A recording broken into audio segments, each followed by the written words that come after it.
Hello, everybody. Welcome to Sunday Night Live.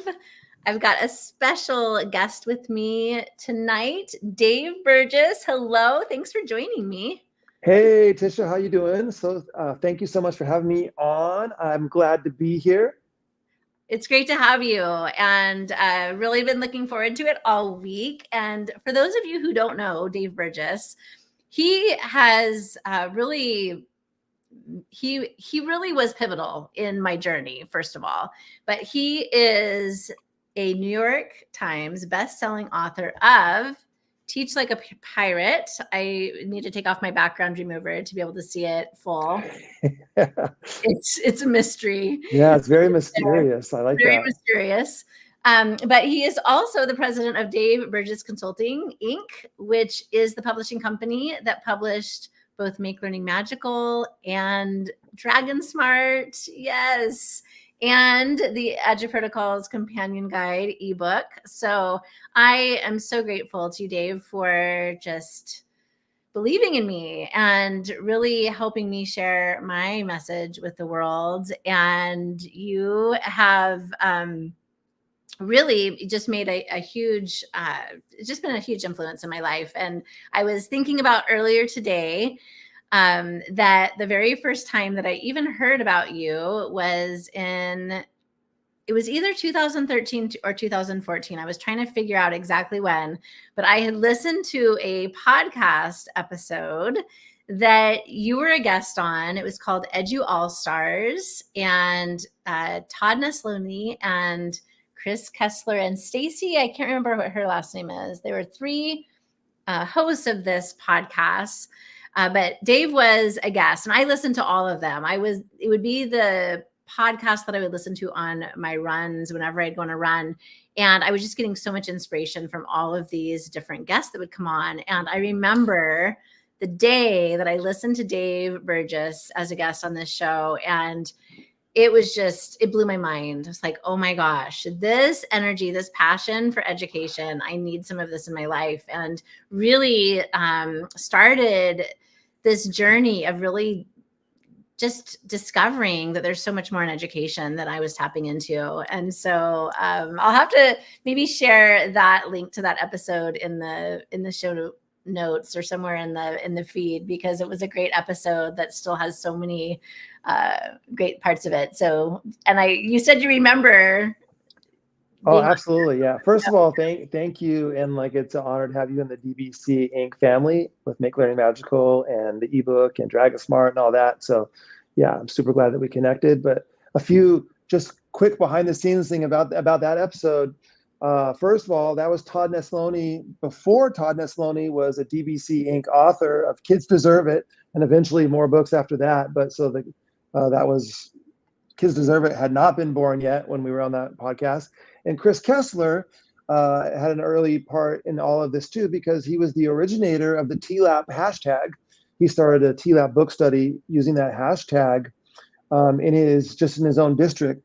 And I came in as a guest to that multiple times. And then eventually when his book study finished, I talked to him, so like, hey, like other people are showing up too. Like, I want to keep this thing going. And so that became in 2013. So over, 11 years ago, that's how long the TLAP chat on Twitter has been going on. That's where it all started with Chris Kessler. So those two people both became very pivotal in DBC history with Kids Deserve It and the hashtag too. That's amazing. So cool. Well, I just saw that we just now went live on Facebook. So we have not been okay. streaming. It was going live on YouTube apparently, but there was some type of a glitch on Facebook. So those of you all just joining in, I'm going to say once more that I have Dave Burgess on the show tonight. He is an incredible speaker. He is the author of Teach Like a Pirate, which is a New York Times bestseller. He is the president of Dave Burgess Consulting Incorporated. And you can hear the whole podcast story if you listen back to this on YouTube, because apparently we started at different times in both platforms. But today, welcome everybody. Hello again, everyone. And please, if you are here, say hello in the comments, because we would love to see who's joining us tonight. But I brought Dave on because he is, first of all, so inspiring and has so much to share about so many things. But particularly, I brought him on to talk about student engagement and creativity today. I, again, have really learned so much from him over the years and really has just been an inspiration in my own journey and the things that I share. And so, Dave, thanks so much again for coming on, and would love to just have you share a little bit about your thoughts. Sure. Russell Richmond is here. Who's this? Hey, he made it good. He got in. Well, Russ, just so you know, it wasn't you. It was me. There was something that happened on the back end, and it did not start streaming on Facebook when it started streaming on YouTube. So I'm glad that you got in. Is there some sort of relationship there? Like, I know it's the same last name. Is that? Yeah, this is my husband, Russ. Oh, it's your husband. Okay, good. All right. Yeah, just checking. All right.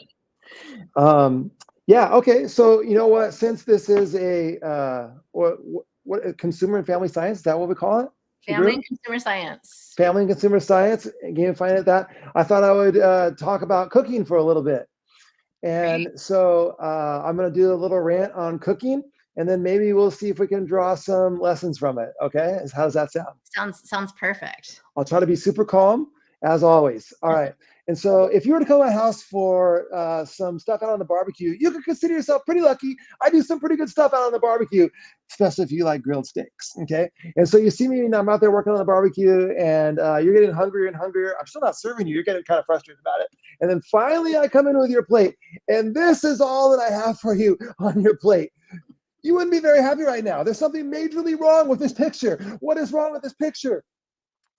It's uncooked. It's raw. Like, this isn't edible for anyone. You get it because I never turned on the propane. I never brought any heat or energy to this. So it could be the finest piece of steak in the world, but it's still not edible for you unless I turn on the propane. Unless I bring a little heat, a little energy to it. Well, the same thing is true in education. Well, we can have the finest content in the world, but it's still not edible for kids unless we turn on the propane. Unless we bring a little heat, a little energy to it. Oh, by the way, if you're really coming to ask for steak, I would have contacted you before you got there to find out if you even eat steak. And if you didn't eat steak, I would have provided you a suitable alternative.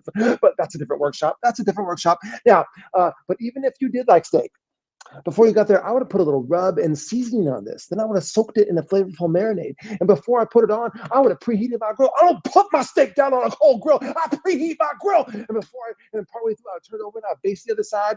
And then when I serve it to you, I would offer you some side dishes to go with it, a beverage to drink. And when all that was done, I would offer you dessert. And that's what we would call a meal. That's what we would call a dining experience. Right? But too often in education, people try to convince you that the rub, the seasoning, the marinade, the preheating, the grill, the side dishes, the beverages, and especially that dessert, those things are a waste of time because they're not the meat of the lesson. They're not the content standard of the lesson. But those presentational touches we had, that richness, that music, that art, that drama, that kinesthetic activity, that project, that technology, those things are not a waste of time. Those things are an investment of time that will pay dividends over and over again, because those are the kind of things, when added to a meal, make people enjoy it and want to come back and dine with you again. And when added to a lesson, it makes kids enjoy it and want to come back and learn with you again. So I see way too many teachers who know everything about their content. Oh my God, they know so much about their content. And then they walk into class like this. Eat it. Right? And they're frustrated at the lack of engagement, the behavior management issues, because they know how good this is. But they didn't know at the time the richness, the energy to make that a meal that the kids wanted to be a part of and to be able to dine over and over and come back and dine with you again, right? And so that's a big part of what Teach Like a Pirate is about, is adding that richness to our lessons that just flat out make kids want to come to school. Mm-hmm. That's called dropping the steak. Okay. All right. So there you go. There's the steak analogy from Teach Like a Pirate, the Teach Like a Pirate program. I love that so much, and especially the way that you deliver it. It's awesome. And I think about that, and I remember the first time that I heard you share that, and really made me think about my own classroom. And I know one of the things that you say too is would you want, if you were sitting in your classroom, would you want to learn from yourself, right? Would you want to be a learner in your own classroom? And I remember thinking about that a lot. If I was one of those students sitting there, as I'm beginning class, would I want to learn from me? And it really made me reevaluate the things that I was doing. And, I think about gamifying and my gamifying family and consumer science group. Many of the educators there are gamifying their classrooms in some way. And I think about, just that whole idea of when we do kind of create that theme, right? Whether we decide to do a MasterChef theme or Amazing Race theme, we really plan that setting. What's happening in the class? Who are the characters in this game that we're playing? We really are preheating the grill. We're really creating an atmosphere where we're seasoning it, right? We're creating an atmosphere that students want to be, they want to be engaged. They want to learn from you. And that's really what it's all about, is really taking that content that we teach and adding some seasoning to it, preheating that grill so that students are excited and they want more. They want more of that steak. They want the dessert. They want what's coming next. So love it. Yeah, and like if you think about something like preheating the grill, this is about, the way I put it is like, how can I build up mystery, curiosity, buzz, and anticipation, right? And so mystery, curiosity, buzz, and anticipation, that can happen by what kids see and hear when they walk into the classroom. But even preheating the grill is about the days, weeks, months before. I preheat the grill at the first week of school. I'm preheating the grill from some of the stuff that's going to be at the end of the class, like the end of the very school year. Like I'm talking about the 60s party and the lunar landing, and oh my God, like, you're not going to believe the lunar landing, lasers, and like all this kind of stuff. And I've had kids who were in a counseling office crying because they didn't want to get transferred out of class, and told their mom, like, I told my mom, like, I'm not going to miss that 60s party, like, because it's something we've been talking about all year, like how cool the 60s party is going to be.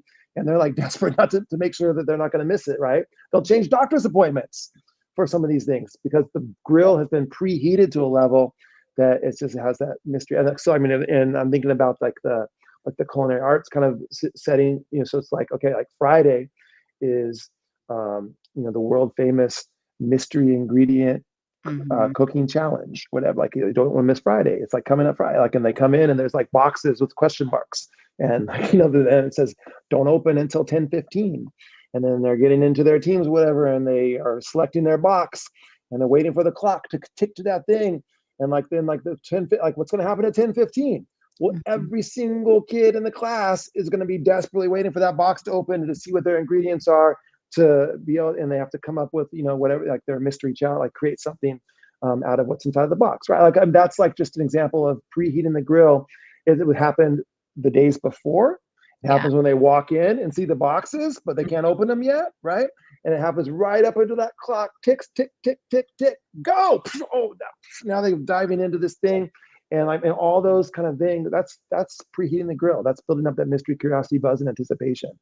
Yeah, absolutely. And, there's so many ways to do that in all of the family and consumer science classes. I think about fashion, fashion design and interior design, same idea. Like you could be building up that anticipation for a challenge that's going to have in one of those classes. Maybe there's this fabric they've got to do something with, and maybe you're building up curiosity to what that is, what it is that they're going to have to create on Friday when they come into class.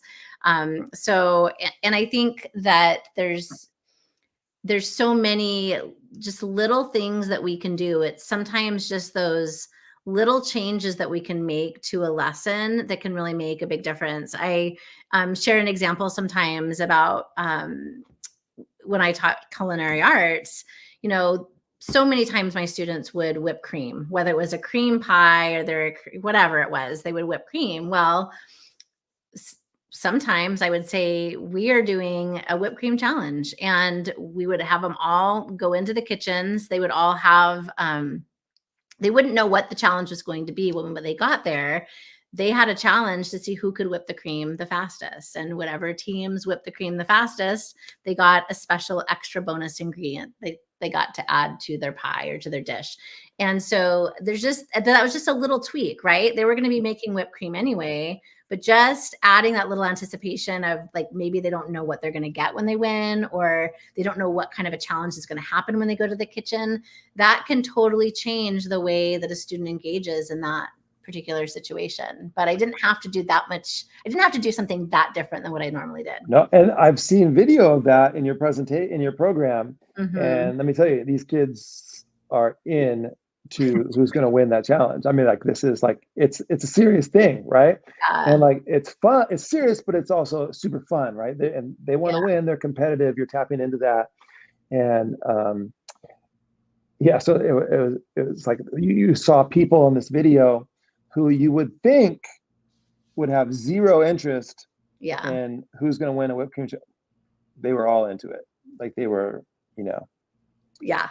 They were super excited. And that was just like one example, right, of ways that you can do that. But I think too, back to, if you are gamifying an entire class, like you're doing a theme like The Amazing Race or Master Chef, you know, those trailers that you play on that first day of class, really building that anticipation of what's to come. You know, they know something is going to be different about this class. They don't know everything that's going to happen, but they know after watching that trailer video that they want to come back tomorrow and see how this is all going to unfold, you know? And so just kind of finding those ways, as you said, Dave, to build that anticipation and build that curiosity and make them want to come back for more. Yeah. You said something super important earlier when you said that it didn't take a lot of extra time. It was just a tweak. It was just a very small tweak, but that very small tweak had a huge impact just in the changing their mindset towards what was going on, right? And it's the same way when I think about a lot of the stuff of Teach Like a Pirate. One of the things that people worry about sometimes is like, oh my God, like, I'm already feeling overwhelmed. I don't have time for this. I was like, no, wait. Like, this isn't about spending always more time. It's about spending your time differently. And like how, you know, like maybe I talk about room transformations. Well, that might be too overwhelming for you right now, but maybe you could do something to your door, your entryway, like as they're entering into the room, right? Maybe it's add an element of music. Maybe it's just what's shining on the screen when kids walk in that makes them like, oh, like, hey, what do you think why do you think they have that? Why do you think that's up on the screen? You know, like, just any sort of little thing, like a small tweak like that can have a major impact. I even like have this one thing that I do in this presentation. It's wild, crazy. I won't do it for you, but basically it goes down to the fact that like, it even makes a difference if the lights are on or off when the kids walk in. Like, what kind of atmosphere are you creating in the room? Like, you can remove light from the room and use accent lighting to pop, like, just shine one inch. And all of a sudden, if every single room they come into is lit one way and your room is completely dark with a little accent light shining on something on the screen or something like that, immediately it's different. It's kind of cool. It's kind of creepy. It's kind of like strange. It's different. And so when I ask these questions of teachers, like, I'll say, you know, are the lights going to be on or off when the kids walk in? What do you have written on your board? What do you have shining? Like, what have you chosen a musical selection? But I have all these different things I ask. And sometimes teachers like, whoa, stop. Like, I don't decide all that stuff. Like, I don't decide if the lights are on or off when the kids walk in. I say, yes, you do. You do decide that, because the lights are either on or off when they walk in. So you either decided that or you abdicated responsibility for that decision, right? And like, so it's like all these little things that seem so small, when they build and stack upon each other, they turn out not to be small at all. Yeah, no, I use music a lot in my class, and it's true. Like, just that little thing that you have a certain maybe slide that you have displayed up on your screen with a certain music, and they know when they hear that music, when they see that slide, something different's happening today, or this challenge is happening. And even things like covering, like maybe you have secret, if it is culinary, or maybe it's fashion design, maybe you have the secret ingredients, whether that's secret fabric or secret actual food ingredients, under like a sheet or under a tablecloth, so that they come in and they know that there's something under there that they're going to need for today, or that's going to happen today, they don't know what it is yet, you know? Yeah. So I think, you know, and what would you do normally? You just have them all out in the open. So all you're doing is covering them, and that Yeah. builds that little bit of anticipation, but you really didn't have to go, you know, super crazy and do something way out of the ordinary. And that's going to work from kindergarten Mm-hmm. to adults. 100%. Like it's not just not just young kids. Like you do that in an adult professional development, and those adults are going to come, you know, like, I want to know what's under this dang sheet. You know, like it's like, and so any age, these are tapping into elements of human nature. You know, so it's like, what is it about the world that draws people in, and then how can I use that in my classroom? And so you're like, what is it that draws people in? So whenever you see something that is pulling people in, rather than being go like, oh, I can't believe people are into this kind of thing right now. No, you say like, no, how can I use that? Yeah. Our Buckminster Fuller has this quote that I love. He says, don't fight forces, use them. Okay. And so whenever you see in pop culture, whatever it might be, something happening that is creating a buzz and drawing people in, you always have that, how can I use that mindset of going, okay, don't fight the fact that they're into this. Let's use the fact that they're into this. So I've got a perfect example, Taylor Swift, right? Yes. Like she uses this a ton in all of her marketing. I mean, think about her fan base. It is enormous. And a lot of her fan base, first of all, is because she cares a lot about her fans, right? And she builds those relationships with them, which is also a huge component. But she also builds curiosity all the time. She will build Easter eggs into all of her music videos, and the fans are looking for those Easter eggs because it's telling them like maybe what her next album's going to be or whatever. Like they're always looking for these things that she's embedding into her song lyrics, into her music videos. And I saw a clip recently. I actually shared this in a presentation I did recently of her talking about how in one of her albums, and I don't remember what album it was, that she had certain letters capitalized purposefully so that when her fans decoded it, it was a code built into her lyrics, because she said she wanted her fans to appreciate the lyrics like she appreciated them, because she writes all of her songs. She wanted them to really care about her lyrics. And so she did these little things within her song albums or her album covers for people to look at them more closely. And so thinking about those kinds of things, like how can you do that in even a recipe? Like maybe you want your students to read the recipe rather than just starting to cook, right? That's a common thing that a lot of us deal with as culinary teachers, is students don't read the flippin' recipe. Well, maybe if you took a Taylor Swift approach to it and you added some special coding, they're going to pay a little bit closer attention because they know that maybe that leads to an extra special something if they figure it out. Yeah. Well, a perfect example of this in a smaller level with Taylor Swift is just in her last album. Yeah. She had a song called "Thank You, Amy." Yeah. But the K, the I, and the M were capitalized because it's kind of like a diss track towards Kim Kardashian, right? So but it's still called "Thank You, Amy," but Kim is what you see capitalized. Yeah. It reminds me of like the Drake and Kendrick Lamar diss track back and forth battle that's been happening over the last month.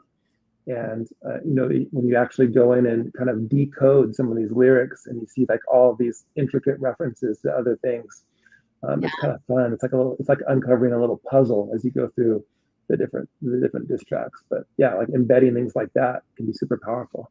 Yeah, it's huge. And then we think about the fact that young, old are all there trying to figure this out, right? There's something to that. And it's just really, I think the two common things that you see throughout her career is building relationships and really piquing that curiosity and, kind of creating this treasure hunt that fans are always wanting to learn more about. So yeah, I think that's a great, what you said about just really learning from others? Like what are the things that students are really into, whether it's movies, you know, television shows, music, and really drawing from that and finding ways to leverage that in a powerful way.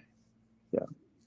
I like some of the, like Edge protocols has things like the emoji, use of the emojis, and Yeah, I've for seen sure. things too, like lots of teachers using, having kids create memes, like Mm-hmm. history teachers, like making historical memes, having the kids design these memes and things like this because they're into kind of the TikTokification and these short videos and memes and things like this. And so these are all things that, you could be frustrated by. God, kids won't get off TikTok. Or you can say, like, what is it about TikTok that's drawing kids in? How can I use that? Right. Yeah. Oh, kids are gaming all the time. Oh, well, maybe we can, like, and with that's this whole group gamification, like how, no, let's not get frustrated by it. Let's figure out what is it that's drawing kids into gaming, and what are these elements? It's not like we're just going to have kids go play Fortnite in Mhm. class, right? But what is it about Fortnite that's drawing them in, and can we layer any of these kind of concepts and ideas into what we're doing to make it more engaging for them? Absolutely. Another fun idea that I used to do was I would create, and this works really well if you are teaching kind of like an international cuisine or a US cuisine class.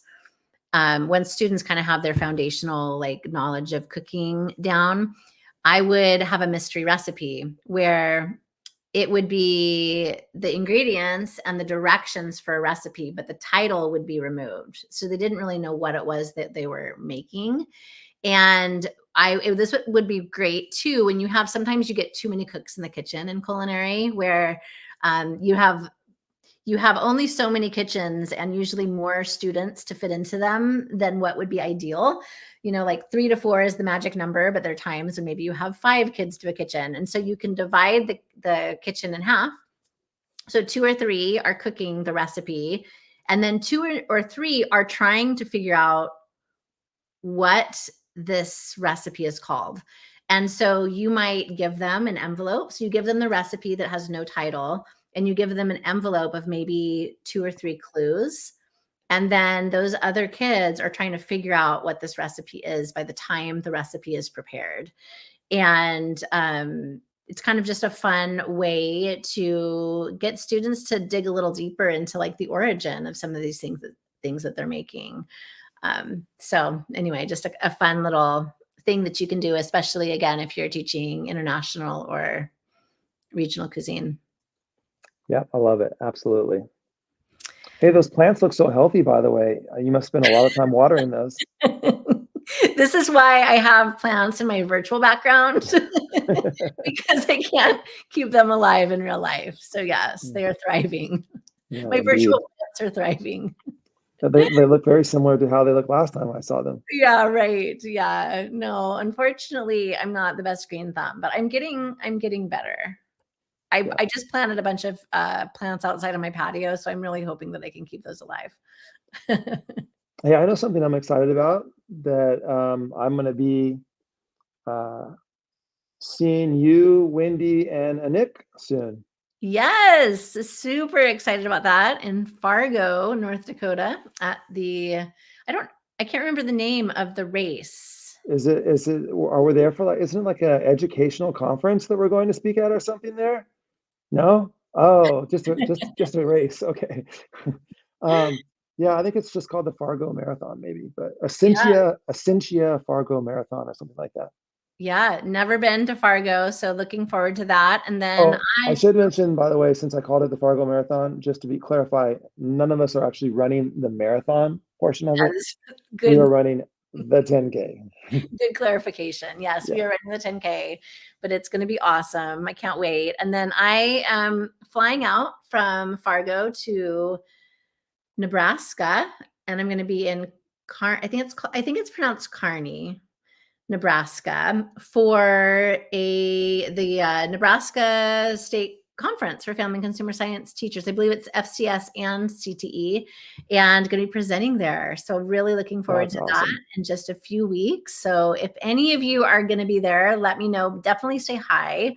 Really looking forward to that time with Nebraska educators. And I actually have never been to Nebraska either. So in this trip, I'm going to go to 2 states that I have never been to before, which is really, really exciting. That sounds awesome. Yeah, I have presented in that town before, not obviously at that conference, but I presented there before a couple times, I think. Oh, cool. Yeah. It's going to be a good time. And I just found out that my friend Rachel Mann is also going to be speaking at that conference as well. So I'll also get to see her, which is going to be fun. There'll be Martians around then. Yes, lots of Martians and magic. It's going to be a great time. So, well, Dave, thank you so much for joining me tonight. I really appreciate just you sharing all of your incredible ideas and enthusiasm. And those of you who are listening, you definitely want to check out, if you haven't already, Teach Like a Pirate. And I also want to mention that those of you who are teaching education, this is a book that you want to bring into your education pathways, because it is just, I think, a must read for any educator. And this would be a great book to have your students read in your education program. So definitely check it out.